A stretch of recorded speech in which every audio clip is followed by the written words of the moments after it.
What's up YouTube, it's Jono here and welcome to my kitchen. Now, earlier this year, 2 months ago, I got to visit the absolutely stunning city of Rome. This is me in Rome, this is me in Rome, this is Pisa, my bad. And do you know what my favorite thing about the city was? The pasta! The one pasta dish which I ate so much of during my trip to Rome was Spaghetti Carbonara! I'm sorry to all my Italian fans out there. Let me tell you a secret though. The Romans absolutely love this pasta. I mean, what's not to love? It takes 10 minutes, 5 ingredients, and tastes bloody amazing. Now, come on, let me show you this recipe, come on. But before any cooking can be done, one must pour themselves a glass of wine. Oh crap, I spilled a drop. Time to take a sip. Now we can begin. First step, bring some water up to a boil and season with a pinch of salt. Next, chuck in your pasta. Wait till it softens a little and push it all into the water, unless you like a bit of crunch to your pasta. Slap a chunk of pancetta onto your chopping board and slice it into chunky cubes. Traditional carbonara uses guanciale, which comes from the pig's cheek. My supermarket only sold pancetta. When life gives you lemons, you're gonna make some juice either way.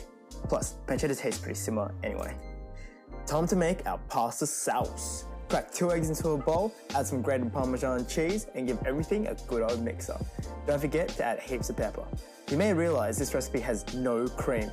Carbonara with no cream? Jono, you know nothing. But this is how the Romans do it. And when in Rome, do as the Romans do. Even though you're probably not in Rome. Time to fry the crap out of our pig. Apologies to any vegans watching. Holy crap, there is as much smoke right now as a Texas barbecue joint. My clothes are gonna smell like absolute shit after this. You wanna fry off your pancetta until it's golden brown. Look at that big fat. Yummy. Turn off the heat and check if your pasta is cooked by chucking it against the wall. Transfer the pasta into your pan and give it a good old mix up. Add a couple of tablespoons of pasta water. Don't chuck the water out, guys. Starchy pasta water is literally like gold dust when it comes to cooking pasta. Let your pasta cool down for about a minute before adding in your egg mixture. You don't want scrambled egg spaghetti. Or who knows, maybe you like mixing breakfast and dinner together.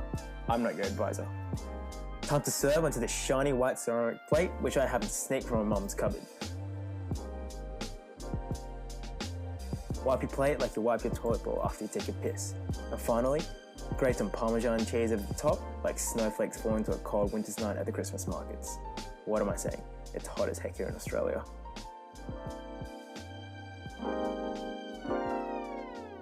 And this is my version of the perfect spaghetti carbonara. I don't know about you, but I'm gonna head off to the couch now, watch some Netflix. Oh yeah, I forgot. If you wanna see the next episode, subscribe down below, like, comment on this video. What is your favorite pasta dish? Anyways, adios amigos, bye.